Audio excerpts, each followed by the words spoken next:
আমাদের মালঞ্চ বাজারে ঘুরতে এসেছিলাম, তারপরে আমরা এই আমাদের নদীতে এসেছি।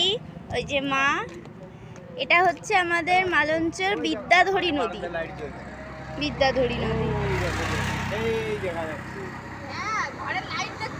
আমার বারান্দার লাইট পুরো দেখা ওই এটা ব্রিজ, এই যে এটা ব্রিজ আর এটা নদী।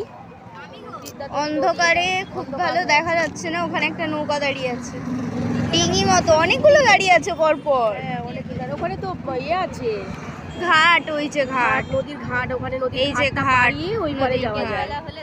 আর ওপারের ঘাট, ওই যে ওপারের ঘাট, এই যে দেখা যাচ্ছে না, লাইটটা ঠিক নেই, অন্ধকারে হ্যাঁ অন্ধকার হয়ে গেছে। এই যে তোমরা বন্ধুরা কে কে বিদ্যাধরী নদীতে এসেছো জানিও। আমাদের বাড়ির পাশে বিদ্যাধরী নদী।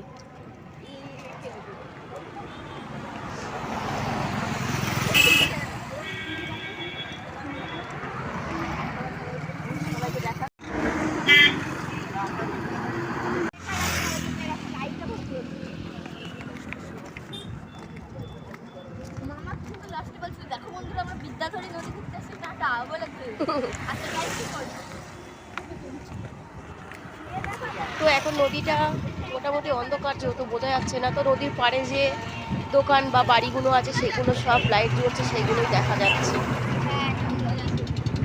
আর এই যে একটা দেখো বন্ধুরা, এই যে লাইট জ্বলছে, একটা বোট যাচ্ছে, ঠিক করে দেখা যাচ্ছে না।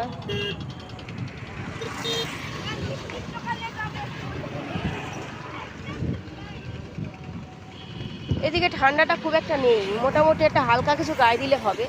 তো আমাদের কলকাতাতে আবার ভালোই ঠান্ডা। এদিকে নোনা জায়গা, এই যে নদীটা দেখছো বন্ধুরা, বিদ্যাধরী নদী। এই নদীর জল কিন্তু নোনা, নোনা হাওয়া, খুব একটা ঠান্ডা না। নোনা হাওয়া মানেই গরম, সেটা বোঝেন আপনারা। তার জন্য দেখো এই যে ব্রিজের ওপরে গাড়ি যাচ্ছে কত।